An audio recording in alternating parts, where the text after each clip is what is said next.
nous allons voir quelques conseils afin d'écrire une proposition de mise en scène. Et avant toute chose, quand on se lance dans une proposition de mise en scène, il faut bien sûr très bien maîtriser, très bien connaître la pièce et tous les ressorts de la pièce. Mais je vais essayer un petit peu de détailler quel est le rôle d'un metteur en scène. Donc un metteur en scène, celui qui fait une mise en scène, il est chargé de donner vie à une pièce qui est écrite. Et en fait, c'est le créateur un peu artistique de la pièce. Il va dans ce sens diriger des comédiens. Les comédiens vont incarner des personnages. Ils vont les incarner par le rythme de parole, par leurs déplacements, par leurs gestes. On peut, quand on est un metteur en scène, choisir de faire en sorte que nos comédiens aient un jeu classique ou un jeu peut-être parfois en décalage sur les attitudes ou sur les costumes qu'on va choisir. Mais je reviendrai un petit peu là-dessus.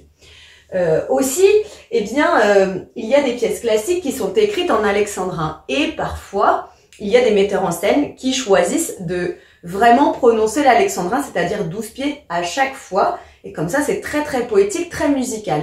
Et puis, il y a d'autres metteurs en scène qui choisissent justement de ne pas le faire. Et donc, ça vient un petit peu parfois perturber le spectateur. Le metteur en scène va donc décider de l'interprétation des comédiens, c'est-à-dire qu'il va orienter le message un petit peu à passer au public.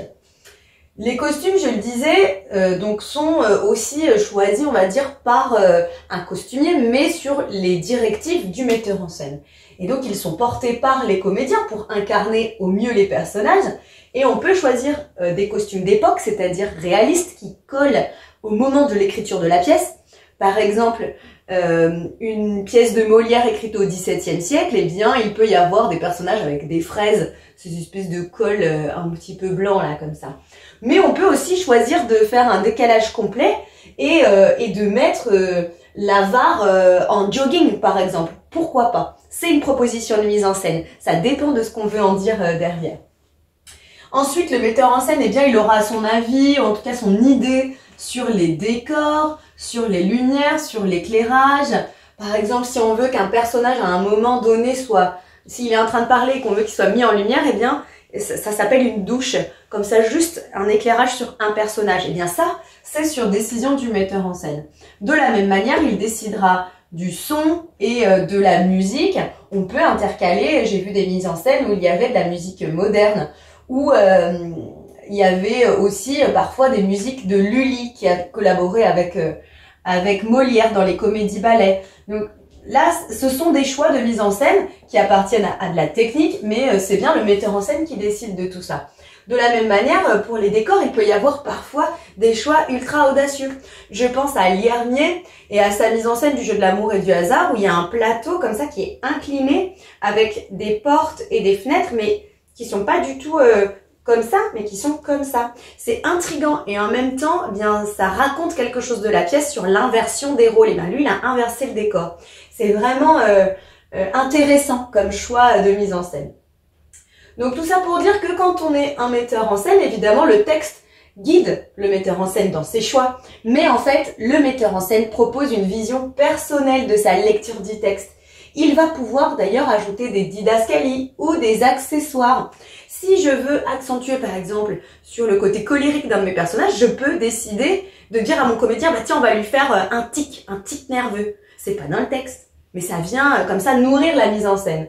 Et pareil, je peux décider, si je fais une mise en scène moderne, de mettre un téléphone portable, par exemple, à la main d'un de mes personnages. Évidemment, ce ne sera pas écrit dans un texte du XVIIe.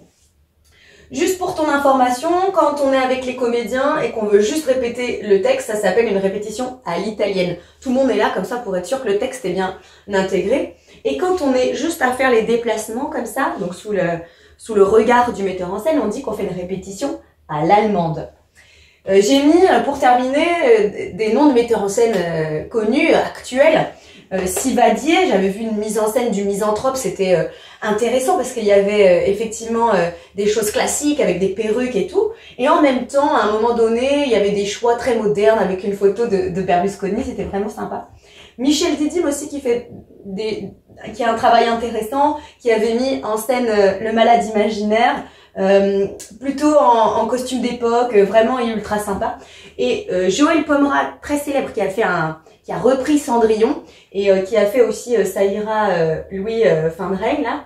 Et puis aussi Éric Vignier. Ces deux metteurs en scène écrivent aussi des pièces, donc en fait leur mise en scène est évidemment personnelle, mais leur texte leur appartient.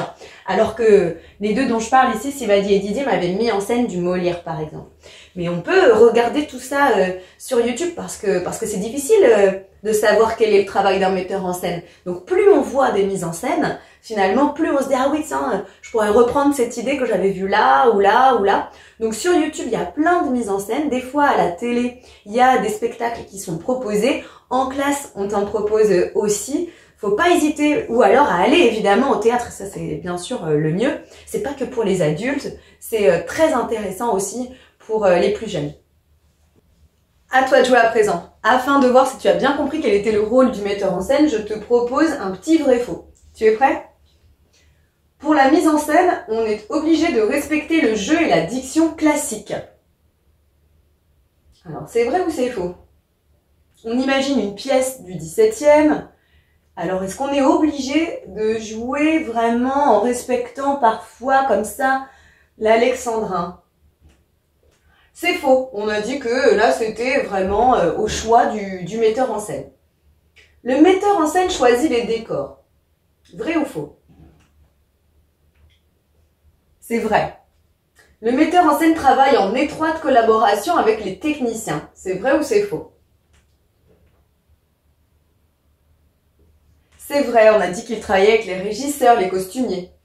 Aucun metteur en scène n'est auteur. C'est vrai ou c'est faux?